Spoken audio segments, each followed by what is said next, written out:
네, 자, 오늘은 계시록 6장 강의 말씀의 자료 6번 해드렸고 다섯째 인에 관한 말씀을 나눌 거예요. 그런데 이제 다룰 말씀이 오늘 아침에 이게 더 읽다 보니까 양이 많아서 3시간을 해야 될 것 같네. 2시간에 마치기는 어차피 양이 너무 많은 것 같아요. 다섯째 인은 그 제단 아래의 증인들, 순교자들이 우리 피를 어느 때까지 신원해 주시지 않겠습니까 하고 호소를 하니까 그 영이신 주님께서 그 증인들에게 흰 두루마기를 주시며 아직 잠시 너희 동무종들도 너희와 같이 죽임을 당해서 그 수가 차기까지 기다려라 하는 그 문구로 되어 있어요. 자, 이제 자료 말씀으로 들어갑니다. 6장 9절로 11절 다섯째 인을 떼실 때에 내가 보니 하나님의 말씀과 저의 가진 증거를 인하여 죽임을 당한 영혼들이, 이건 굉장히 중요한 표현이에요. 세상에서 돈 벌려고 막 열심히 살다가 죽은 영혼들을 말하는 게 아니고 하나님의 말씀과 저희 가진 증거를 인하여 죽임을 당한 영혼들을 지금 특별히 지적을 하고 있어요. 제단 아래에 있어 큰 소리로 불러 가로되 거룩하고 참되신 대주제여, 땅에 거하는 자들을 심판하여 우리 피를 신원이라는 것은 원한을 풀어서 해결해 주는 걸 신원해 준다, 그렇게 표현해요. 신원하여 주지 아니하시기를 어느 때까지 하시려 하나이까 하니, 저기 이제 저 뒤에 보면은 이어서 읽는 거예요. 각각 저희에게 흰 두루마기를 주시며 가라사대 아직 잠시 동안 쉬되 저희 동무종들과 형제들도 자기처럼 죽임을 받아. 여기 자기처럼 죽임을 받았다라는 것은 하나님 말씀과 저희가 가진 증거 때문에 죽임당한 걸 말한 거예요. 그 수가 차기까지 하라 하시더라, 이렇게 문장이 되어 있어요.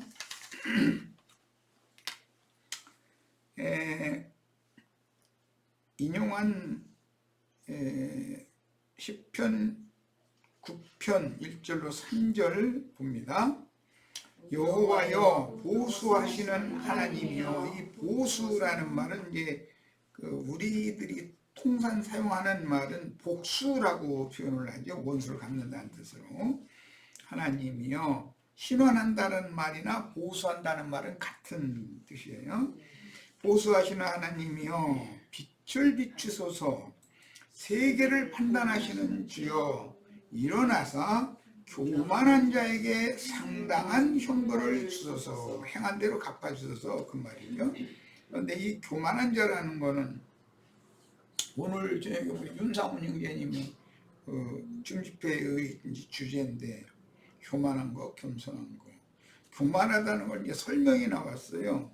교만한 자라는 건 여호와여 악인이, 교만한 자는 악인이죠.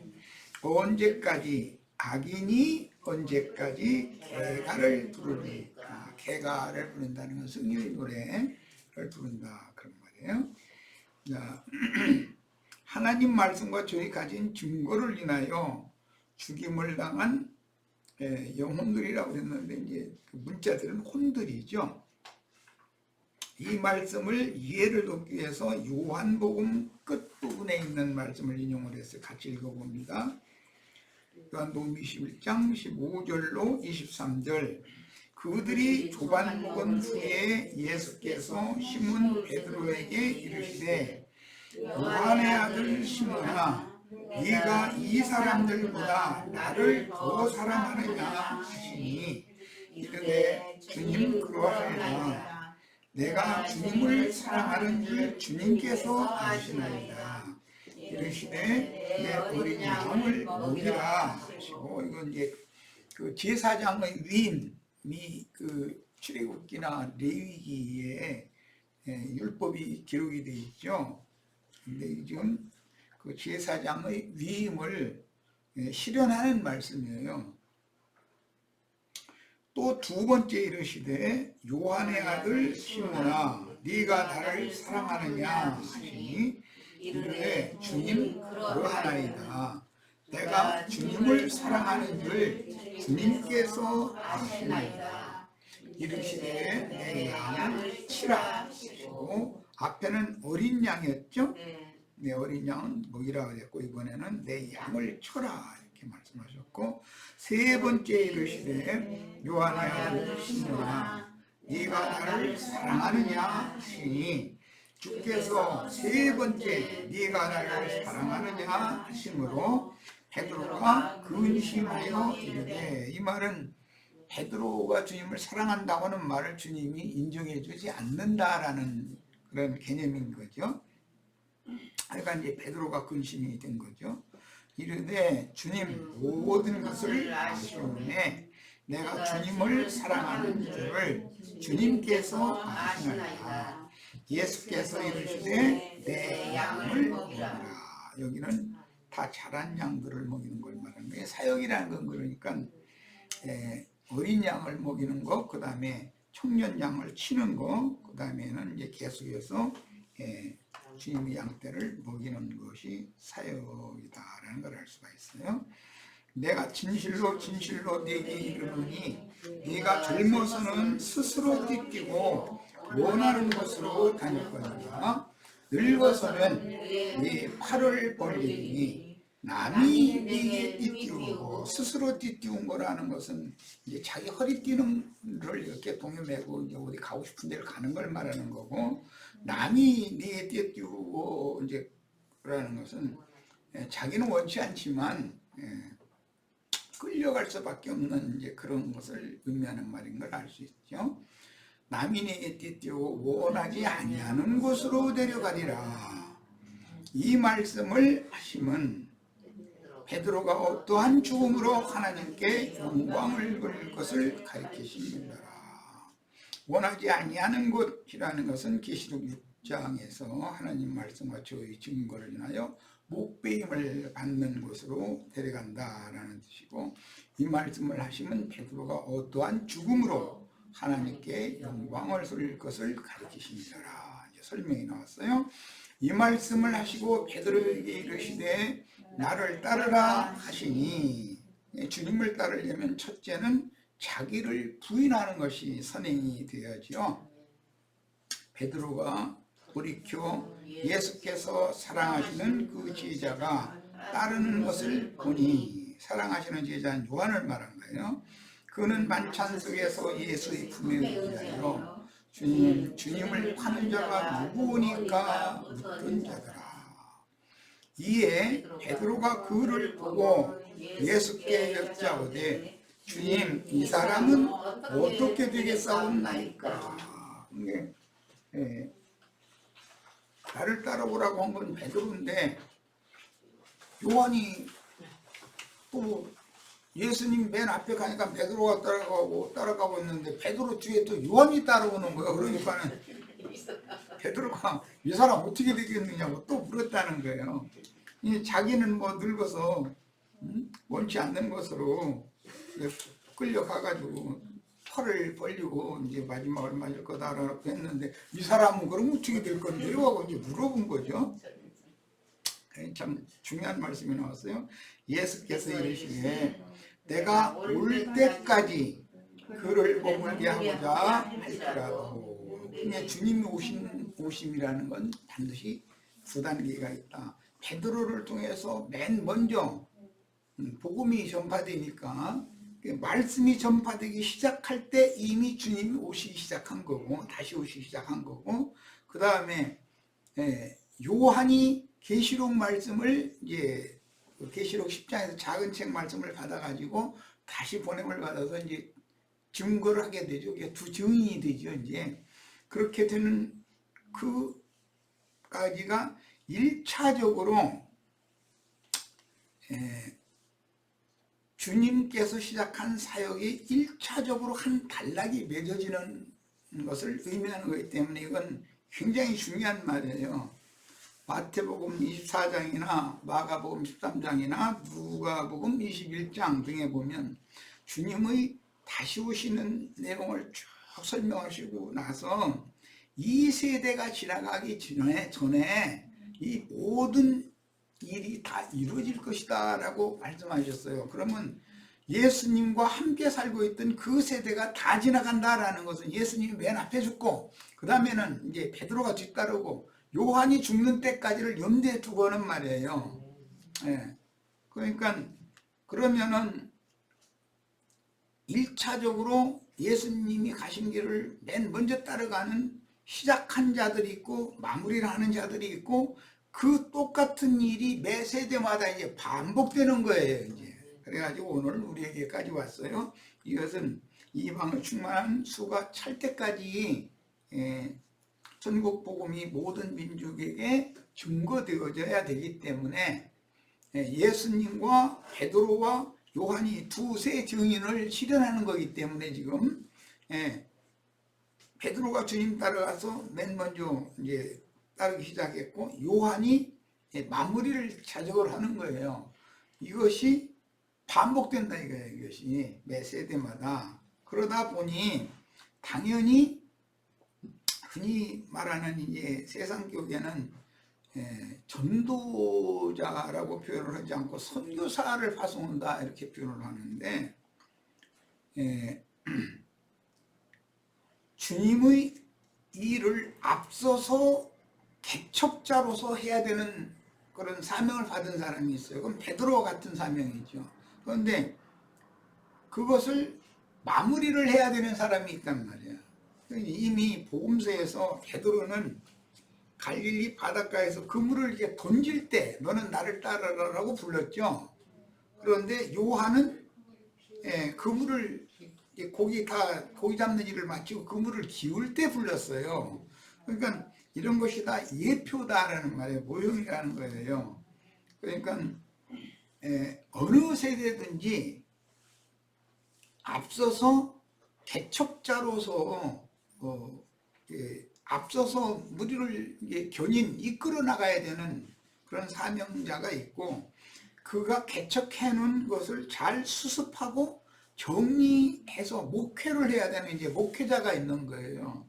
그러니까 우리 세대에서 만약 우리 중의 얘기를 해도 나는 개척자의 입장이기 때문에 어려움이 많죠. 당연히. 그렇다 해서 그러면 개척해 놓은 것을 잘 수습하고 관리하고 하는 것은 그럼 쉽다는 말이냐? 그렇지는 않아요. 그렇지는 않지만 이게 반드시 개척자라는 것은 전혀 가보지 않은 길을 가야 되는 것이기 때문에 이것은 그 말씀도 그렇고 뭐든지 삶도 그렇고 본이 되어져야 되고 그 선구자 노릇을 해야 되잖아요. 선구자가 길을 닦아놔야 그 다음에 이미 닦여진 길로 이렇게 가는 것은 좀 수월하죠.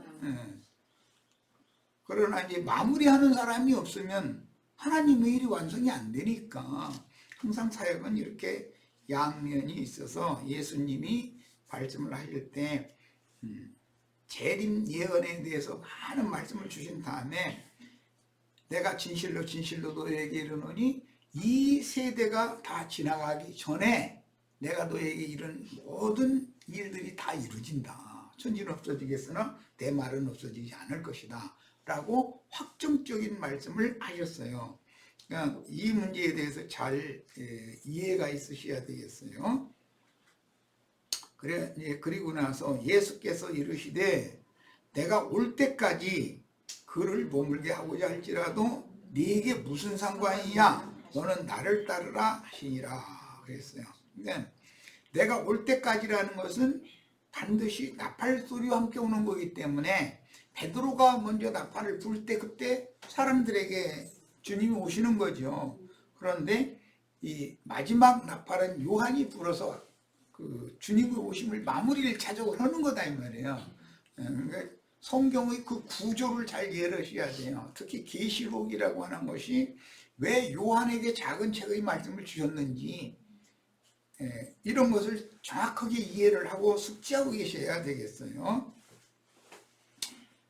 이 말씀이 형제들에게 나가서 그 제자는 죽지 아니하겠다 하였으나, 그러니까 예수님의 말씀을 오해한 거죠. 내가 올 때까지 그를 머물게 할지라도 라고 하니까 예수님이 금방 오신 거라고 믿었는데 그들이 생각하는 것처럼 금방 오시지는 않았잖아요.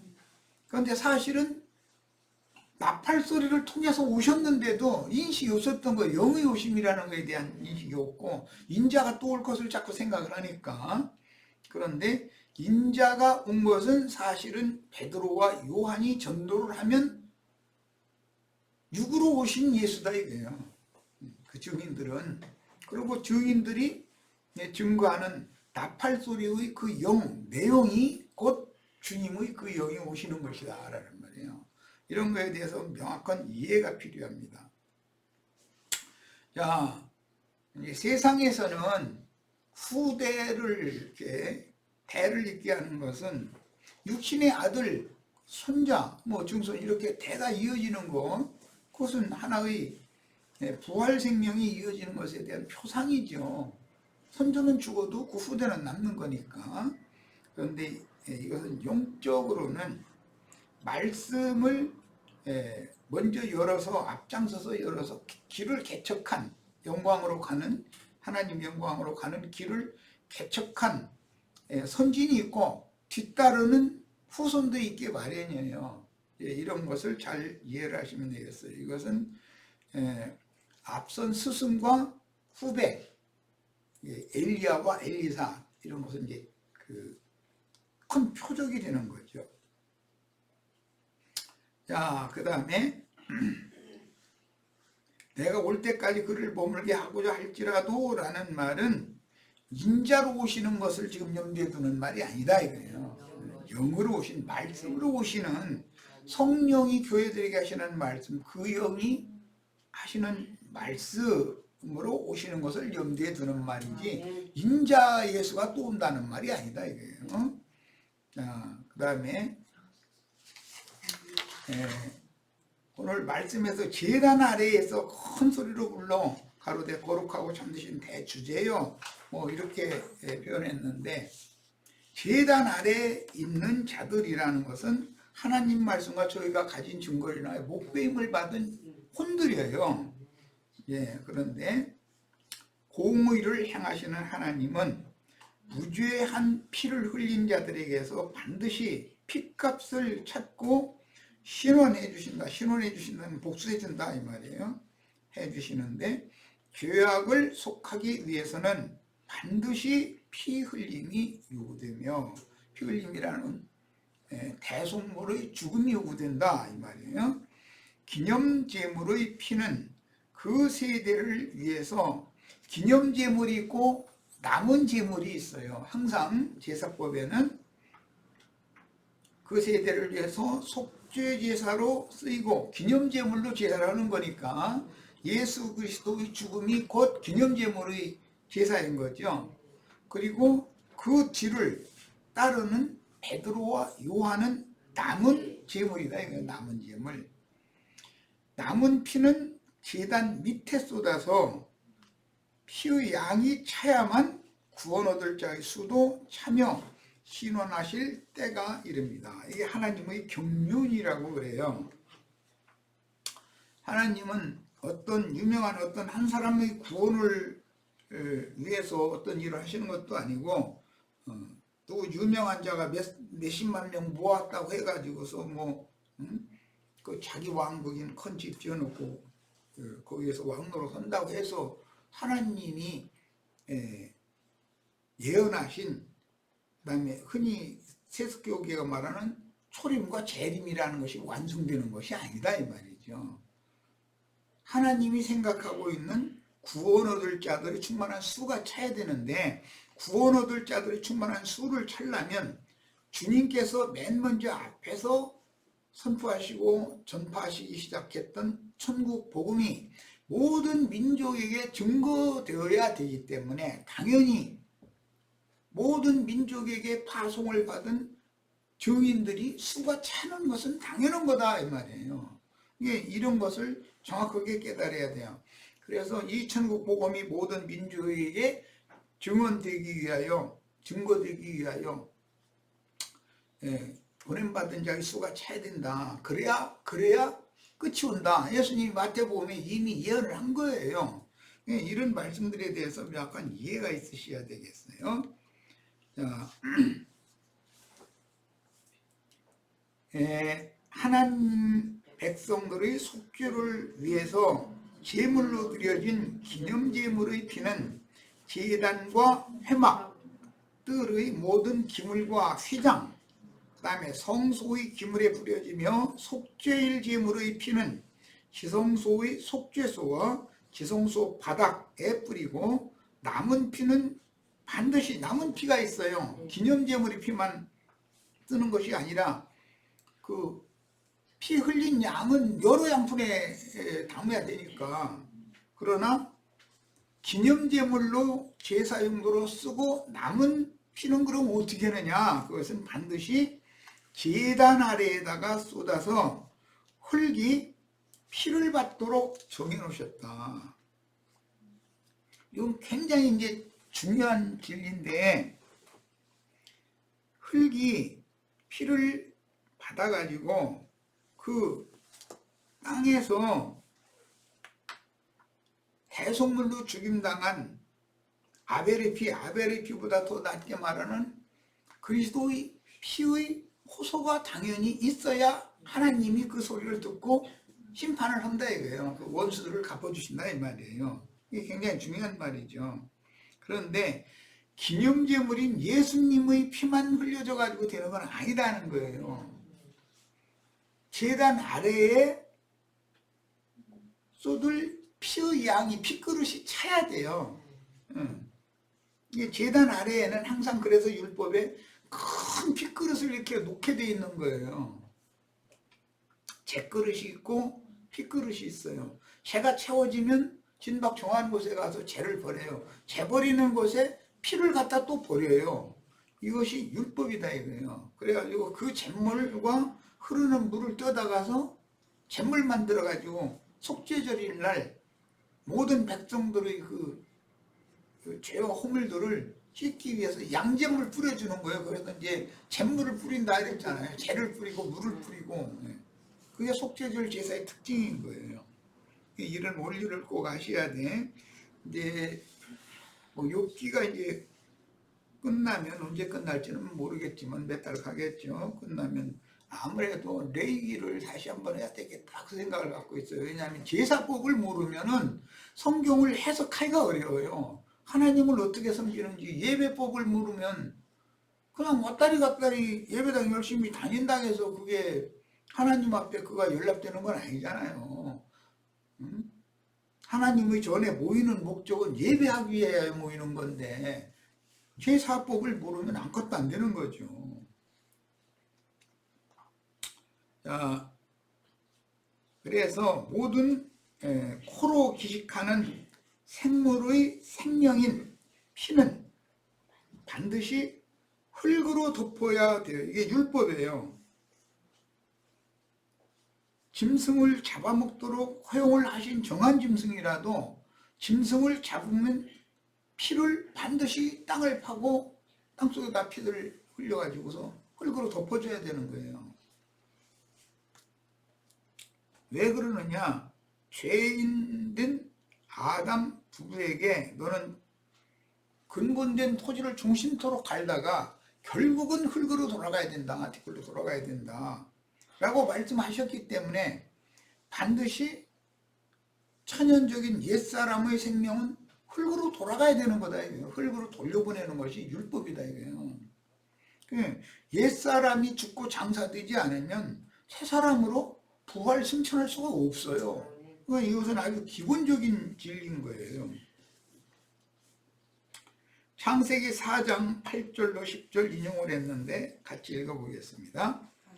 가인이 그의 아우 아벨에게 말하고 그들이 들에 있을 때 가인이 그의 아우 아벨을 죽이니라. 이건 이제 뭐 잘 아시는 예수님이 유대교 지도자들에 의해서 죽임당하는 것에 대한 모형이죠. 그러면 예수님만 죽고 예수님의 피만 흘리면 모든 것이 완결되느냐? 그게 아니라는 거예요. 예수를 죽일 때 유대교 지도자들이 자신들이 정죄해서 죽이는 그 예수의 피를 우리와 우리 자손들에게 또 돌려라 이렇게 했기 때문에 당연히 피 흘리는 일은 계속될 수밖에 없는 거죠. 언제까지? 피그릇이 찰 때까지다. 제단 아래에서 호소하는 그 혼들의 수가 찰 때까지다. 그래야 한 시대가 끝난다. 여호와께서 가인에게 이르시되 네 아우 아벨이 어디 있느냐? 어디 있어요? 땅속에 있죠? 네. 그 피를 땅의 흙이 이렇게 받았어요. 여기에 대해서 가인이 하는 소리가 그가 이르되 내가 알지 못하나이다. 그거 모르는 게 당연해요. 예배당 목사님들은 이 피 흘리는 율법을 그 사람들이 알면은 나도와 형제가 와서 말씀 전할 필요도 없는 거죠. 목사님들이 다 알고도 잘 전하면. 가인의 길에 행하는 자들은 아벨이 어디에 있는지를 몰라. 그 말은 자기가 흘린 동생의 피가 왜 흙 속으로 묻혔는지에 대한 이게 무엇을 말하는지에 대한 이해가 없다 이거예요. 그러다 보니 그 사람들은 날마다 십자가의 도 외에는 뭐 다른 복은 없고 막 이래가면서 무덤에 장사되는 얘기하면 골치 아프다 해버려. 그런 얘기는 듣기 싫어해버려. 이게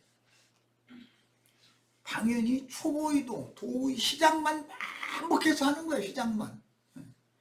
원래 터를 닦는 것은 세우려고 하는 것이지 터만 닦았다가 다시 또 시간 지나면 터가 무너지고 또 새 터를 닦고 이렇게 하라는 게 아니잖아요.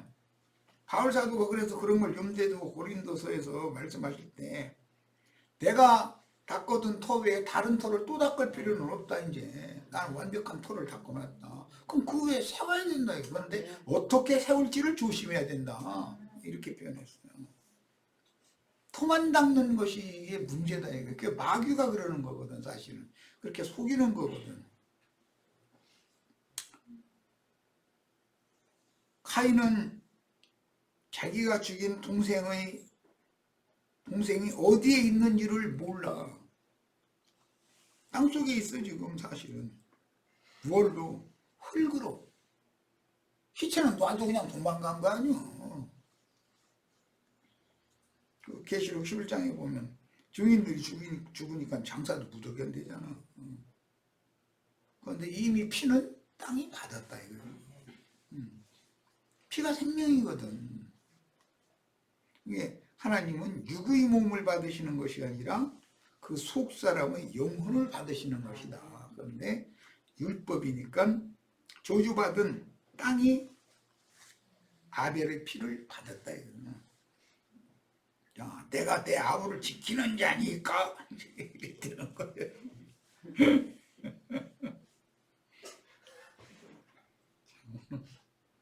이르시되 네가 무엇을 하였느냐. 하나님 몰라서 그러고 올 일은 없잖아요. 내가 내 동생 미혹해가지고 들로 잠깐 나오라고 해놓고 나서 돌로 쳐서 죽였습니다. 이래야 되는데 시침이 딱 되는 거야. 난 모른다는 거야. 그런데 하나님이 네 아우의 핏소리가 땅에서부터 내게 호소하느니라. 참 아우의 핏소리가 땅에서 호소하는 이 말씀이 지금 오늘 우리가 나누는 다섯째 인의 내용이죠. 하나님 말씀과 저희 증거를 인하여 목배임을 받은 자들이 제단 아래에서 호소를 하는 거예요. 자, 출애굽기 제 29장 10절로 14절을 인용했는데 같이 읽어봅니다. 너는 수송아지를 해막 앞으로 끌어오고 아론과 그의 아들들은 그 송아지 머리에 안수할지며. 이건 위임식이라고 그러죠. 너는 해막문 여호와 앞에서 그 송아지를 잡고 그 피를 네 손가락으로 제단 뿔들에 바르고 그 피 전부를 제단 밑에 쏟을지며. 그랬어요.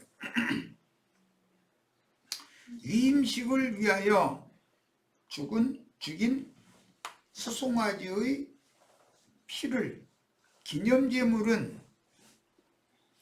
제단 뿔들에 바르고 남은 피는 제단 아래에 전부 쏟아야 된다 이거예요. 이게 이제 율법이 이렇게 딱 정해진 거예요. 그러니까 기념제물만 예수의 피만 흘려가지고 해결되는 게 아니죠. 제단 아래에서 호소할 자들의 수가 차야지. 그 피의 양이 차야 하고, 이것은 이미 율법에 정해졌지만 이런 피 흘리는 율법에 관한 대속제사, 죄인들이 죽어야 되지만 하나님이 제물로 정해 놓으신 그 제물이 피를 흘려서 죽어서 제물의 피의 양이 차야 되고 제물의 죽임당한 제물의 수가 차야만 하나님이 예언대로 약속대로 오신다라는 것에 대해서 너무 기독교계가 이해가 없어요. 그러다 보니까 주님이 다시 오시는 날 막 주님 맞으려고 창공 하늘만 계속 고개 부러질 때까지 이러고 쳐다보는 거다. 그래서 원 하늘에 막 구름이 막 이상한 모형을 만들고 있으면 혹시 예수님 오시는 거 아닌가 하고 막 찬송 부른다고 자꾸 막 이러고 앉았는 거예요. 이 사람들은 성경의 진리를 전혀 모르는 거예요. 레위기, 출애굽기 이런 데는 내용 자체를 몰라. 이게 무슨 소린지를. 내장에 덮인 모든 기름과 간 위에 있는 꺼풀과 두 콩팥과 그 위의 기름을 가져다가 제단 위에 불사르고 옛사람에게 속한 이게 이제 내장 그 속 부분이잖아요. 옛사람의 영과 부패한 마음의 생각, 감정, 의지, 정신 이런 것을 견고하게 힘을 주는 것이 전부 이게 다 기름덩어리들이거든. 이거 싹 긁어내 가지고 불사려야 된다는 거예요. 이것이 주님 앞에 연락되는 제사를 드리려면 반드시 자기를 부인하는 것이 선행돼야 되는 거예요. 그리고 나서 그 숫소의 고기와 가죽과 뚱은 진 안에서 불사르면 안 되고 진 밖에서 불사려야 돼요. 이제 이 율법 때문에 예수님은 영문 밖에 끌려나가서 죽게 되는 거예요. 진 밖으로. 왜냐하면 진 안에다가 그 피를 흘리고 그러면 안 되니까. 진이 부정해지니까. 자, 주님의 교회 밖에서 죽는다는 것은 세상 교계 때문에 세상 교계의 땅의 짐승들과 세상 나라의 짐승들이 합세해 가지고 죽여야 되는 거다 하는 말이에요. 그래서 예수를 죽일 때 유대교 지도자들이 자신들의 율법으로 죽여야 된다고 정죄는 했지만 그들이 죽이는 권이 없었어요. 그러니까 사람을 육의 몸을 죽이고 살리는 권세를 가졌던 로마 황제의 대리자인 본디오 빌라도에게 가서 고소를 해가지고 본디오 빌라도의 재판을 통해서 사형을 집행하게 됐던 거예요. 그게 구약의 율법을 이루게 하느라고 그런 일이 있었던 거예요. 족장이나 평민들 개인의 속죄를 위한 제사의 경우에는 이건 전부 속죄제를 말하는 거예요. 제물의 피를 회막 안으로 들여가지 않으나 대사제의 직계손인 제사장들이나 이스라엘 총회를 위한 속죄제의 경우에는 1년 1차 대속죄절날 제사를 해요. 그런 경우에는 제물의 피를 반드시 회막 내 성소로 가지고 들어가서 성소의 기물에 피를 발라야 했습니다. 금제단과 시장과 그 다음에 속죄소와 속죄소 바닥과 여기다가 피를 뿌리는 거예요. 그리고 이제 그럼 남은 피는 어떻게 했냐? 남은 피는 제단 아래에 피그릇에 쏟는 거예요.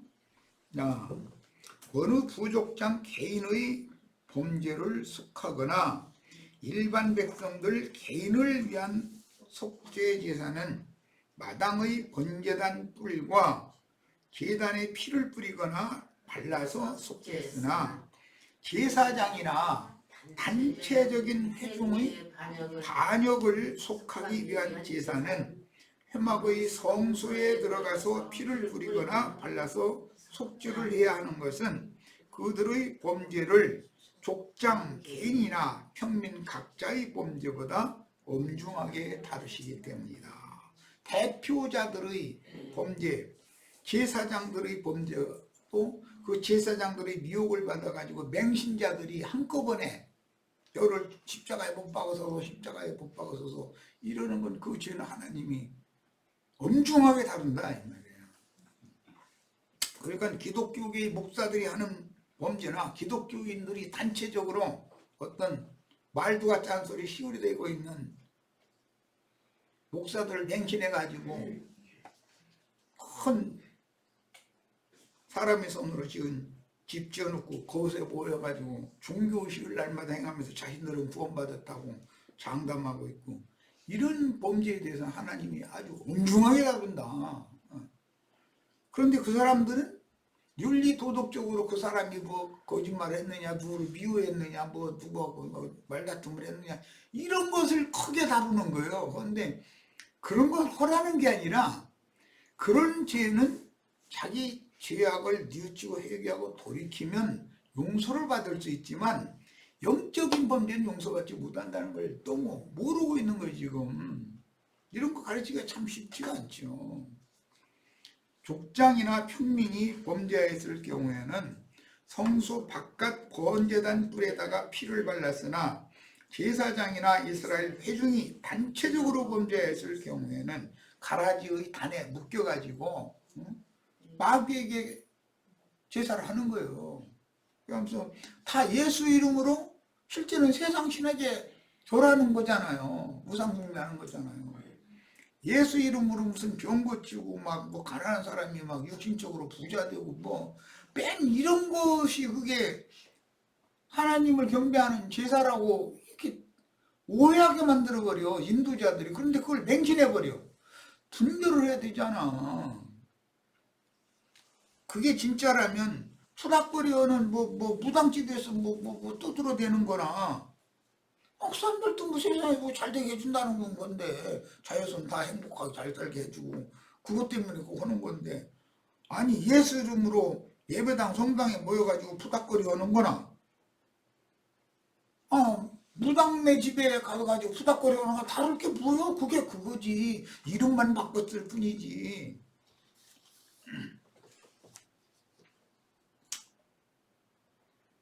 그래서 족장이나 평민이 범죄했을 경우는 성소 바깥 번제단 뿔에다가 피를 발랐지만 제사장이나 이스라엘 회중이 단체적으로 범죄했을 경우에는 네 겹의 막으로 덮인 하나님의 임재처소인 그 회막 안의 분향단, 성소에 있는 분향단 금제단의 뿔에 기념제물의 피를 발랐어요. 이제 절기제사 때 그걸 하죠. 그러나 특별한 절기가 있는데 1년 1차의 대속죄일이라고 하는 절기제사는 지성소에 가서 피를 뿌렸다는 거예요.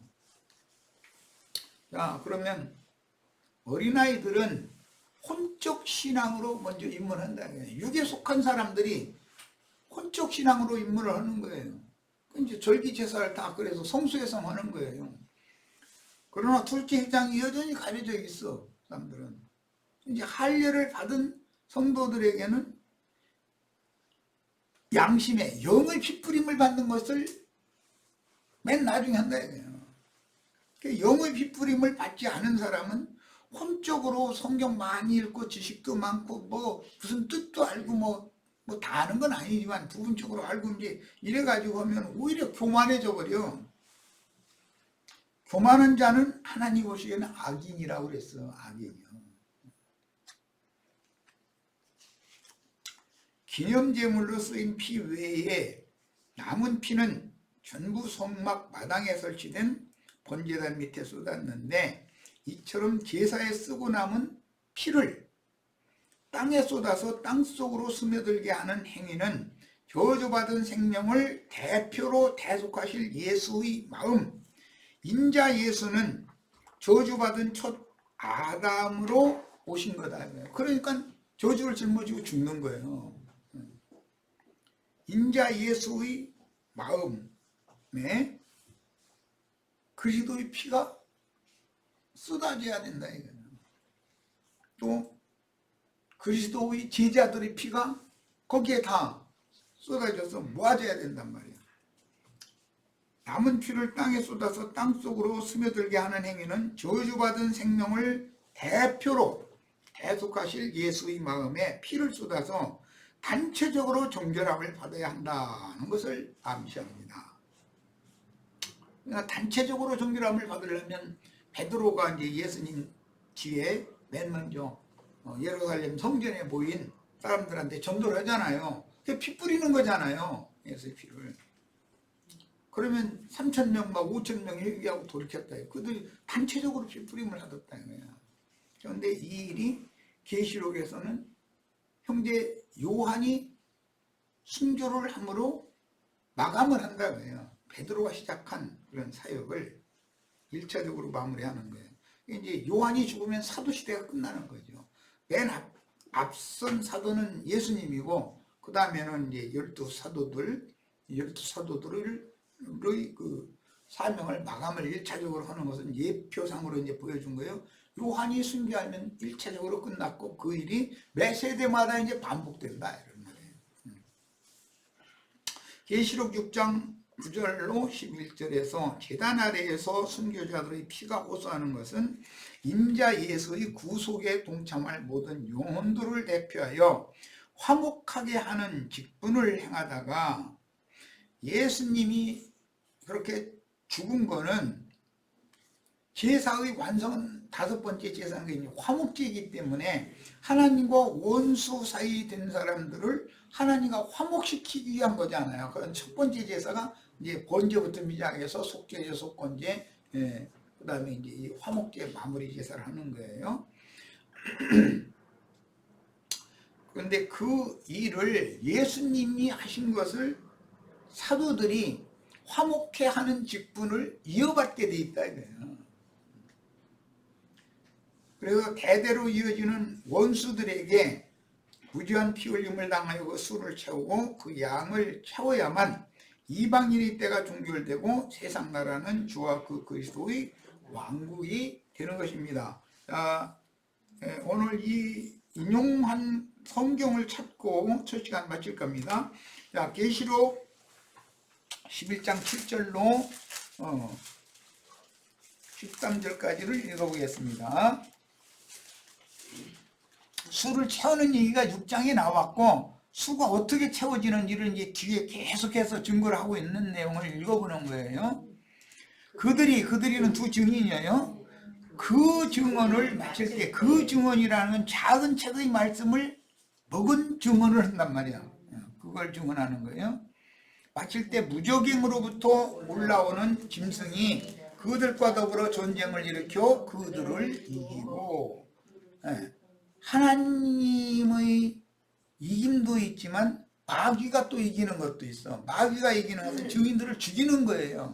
그런데 증인들은 하나님 말씀과 저희 가진 증거를 인하여 목배임을 당하여 죽임 당하는 것이 또 이기는 거예요. 그러니까 육적으로는 마귀가 이기고 영적으로는 증인들이 이긴다, 이제 이 말이겠죠. 이기고 그들을 죽일 터인즉 증인들을 죽이는 거예요. 그들의 시체가 큰 성길에 있으리니 그 성은 영적으로 하면 소돔이라고도 하고 애굽이라고도 하니 곧 그들의 주께서 십자가에 못 박히신 곳이라. 이 소돔, 애굽이라고 하는 것은 오늘날의 기독교계를 말하는 거예요. 백성들과 큰 음녀 교계죠. 백성들과 족속과 방언과 나라 중에서 사람들이 그 시체를, 증인들의 시체를 사흘 반 동안을 보며 무덤에 장사하지 못하게 하리로다. 이 두 선지자가 땅에 사는 자들을 괴롭게 하므로 땅에 사는 자들이 그들의 죽음을 즐거워하고 기뻐하여 서로 예물을 보내리라 하더라. 3일 반 후에 하나님께로부터 생기가 그들 속에 들어가매 그들이 발로 일어서니 구경하는 자들이 크게 두려워하더라. 하늘로부터 큰 음성이 있어 이리로 올라오라 함을 그들이 듣고 구름을 타고 하늘로 올라가니 그들의 원수들도 구경하더라. 자, 12장 11절로 13절 읽습니다. 또 우리 형제들이 어린 양의 피와 자기들이 증언하는 말씀으로써 그를 이겼으니, 형제들이 이긴 것은 순교자가 되는 거예요. 그건 영적으로 이기는 거예요. 무적행에서 올라온 짐승들이 이기는 것은 증인들의 몸을 죽여주는 거예요. 자, 그 다음에 그들은 죽기까지 자기들의 생명을 아끼지 아니하였다. 이미 계시록 앞에 증인들에게 충성된 종들에게는 죽기까지 충성해라 라고, 그러면 내가 생명의 멸관을 주겠다라고 약속이 있었어요. 자, 이번에 이제 13장 죽임당할 자들의 수를 채우는 얘기예요. 15절 그가 권세를 받아, 이 그라는 건 짐승을 말하는 거예요. 그 짐승의 우상에게 생기를 주어 그 짐승의 우상으로 말하게 하고 설교권을 줬다 이 말이에요. 말로 죽이는 거예요. 또 짐승의 우상에게 경배하지 아니하는 자는 몇이든지 다 죽이게 하더라. 지금 단체적으로 거짓 목자들 거짓말을 통해서 다 단체적으로 막 대회로 모여가지고 예배한다고 하는데 그것이 다 우상숭배다 이거예요. 그들은 참 하나님을 참되게 예배하는 사람들을 죽인다는 거예요. 수가 몇이든지. 자, 이번에는 14장 13절로 16절 읽습니다. 또 내가 들으니 하늘에서 음성이 나서 이르되 기록하라.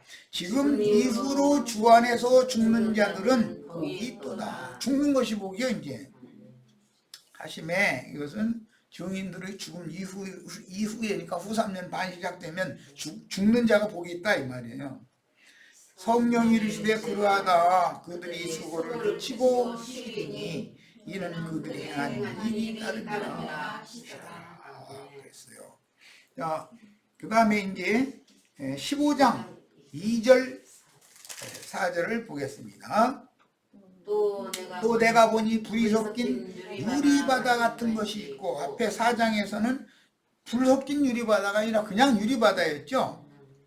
짐승과 그의 우상과 그의 이름의 수를 이기고 벗어난 자들이 유리바다 가에서 그랬는데 위에서, 유리바다 위에 서서 하나님의 검은고를 가지고 하나님의 종 모세의 노래, 어린 양의 노래를 부른다 그랬어요.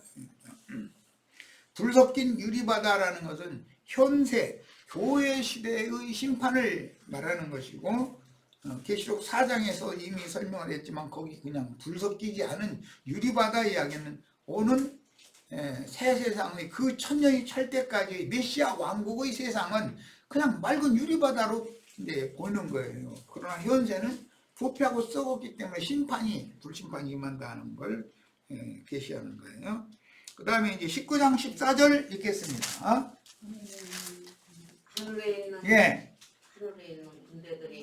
하늘에 있는 군대들이 희고 깨끗한 세마포 옷을 입고 백마를 타고 그를 따르더라. 이 희고 깨끗한 세마포 옷을 입은 것은 계시록 6장에서 9절에 이미 나왔어요. 거기에서 흰 두루마기를 줬다고 그랬어요. 이 셈족은 맨 옷을 잘 정제해서 갖춰 입고 외출을 할 때를 말하는 거예요. 외출을 할 때는 먼데 여행을 가기 위해서는 반드시 두루마기를 맨 밖에 입어요. 겉에. 이것은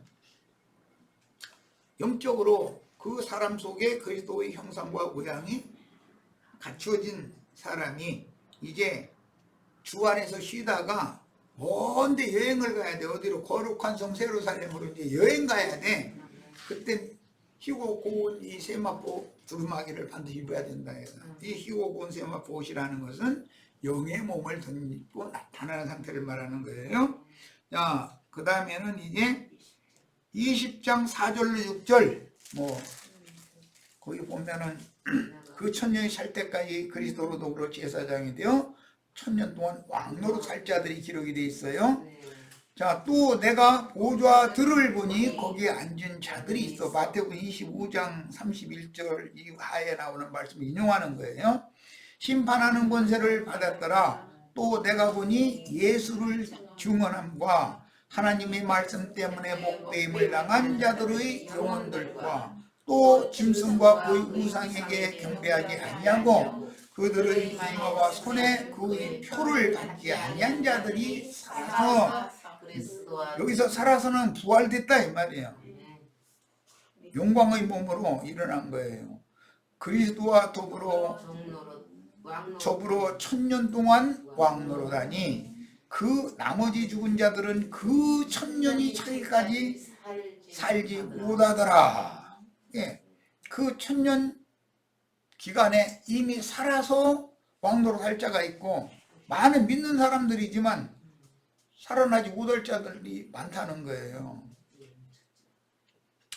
이는 첫째 부활이다. 이 첫째 부활에 참여하는 자들은 복이 있고 거룩하도다. 둘째 사망이 그들을 다스리는 권세가 없고 도리어 그들이 하나님과 그리스도의 제사장이며 그 천년이 차이까지예요. 천년 동안 그리스도와 더불어 왕노로 하리로다.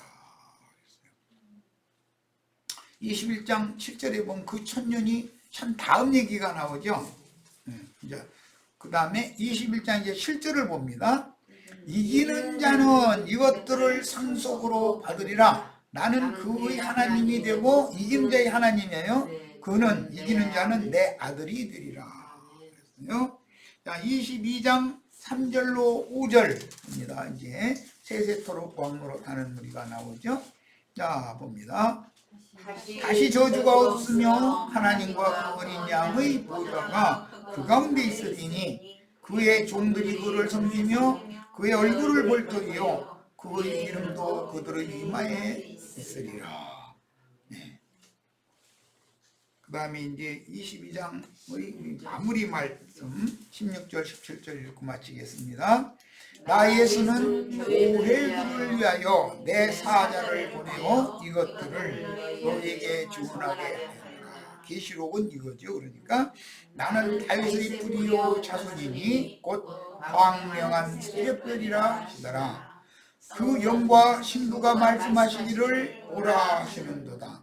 듣는 자도 오라 할 것이요 목마른 자도 올 것이요 또 원하는 자는 값없이 생명수를 받으라 하시더라.